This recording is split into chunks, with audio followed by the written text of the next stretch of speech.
Welcome to skill development series part 2. Hi hello, நான் உங்கள் Bercy hope skill and NSDC training partner. Yesterday part 1ல் நாம் fulfilling employment NEET பற்றி பார்த்தோம். அதில் நிறைய ட்ரைனிங் சென்டர் கால் பண்ணி டவுட்ஸ்லாம் கேட்டிங்க. அதில் ஒரு கேள்வி தான் என்எஸ்டிசி அஃபிலியேஷன் பற்றி கேட்டிருந்தாங்க. அவங்களுக்கான ஆன்சரையும் இந்த வீடியோவில் நம்ம சொல்லிடலாம். உங்கள் ட்ரைனிங் சென்டரை நீங்கள் என்எஸ்டிசியில் அஃபிலியேட் பண்ணிக்கிட்டீங்கன்னா உங்கள் ட்ரைனிங் சென்டருக்கு நேஷ்னல் ரெகக்னேஷன் கிடைக்கும். அதாவது தேசிய அளவிலான ஒரு அங்கீகாரம் கிடைக்கும்.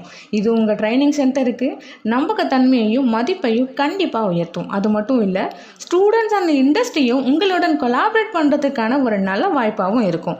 என்எஸ்டிசியில் உங்கள் ட்ரைனிங் சென்டரை நீங்கள் ரிஜிஸ்டர் பண்ணணும்னு நினச்சிங்கன்னா எங்கள் டீம் உங்களுக்கு கண்டிப்பாக சப்போர்ட் பண்ணுவாங்க. ஓகே, நாம் இப்போது பார்ட் 2க்குள்ளே போகலாமா? எம்பவரிங் யூத் வித் கான்ஃபிடென்ஸ், அதாவது இளைஞர்கள் தங்கள் திறமைகளை மேம்படுத்தி தொழில்களில் தங்களுக்கான வாய்ப்புகளை அவர்களே உருவாக்கும் வகையில் ட்ரைனிங் கொடுக்கறதுனால அவங்கள செல்ஃப் ப்ரைடாக ஆவதற்கான ஒரு நல்ல வழிகாட்டுதலாக கண்டிப்பாக இருக்கும்.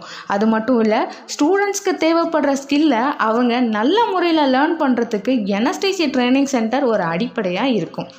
என்எஸ்டிசியில் உங்கள் ட்ரைனிங் சென்டரை அஃபிலியேட் பண்ணுறதுனால ஸ்டூடெண்ட்ஸ்க்கும் ட்ரைனிங் சென்டர்ஸ்க்கும் என்ன பெனிஃபிட் இருக்கும்னு நெக்ஸ்ட் வீடியோவில் நம்ம பார்க்கலாம்.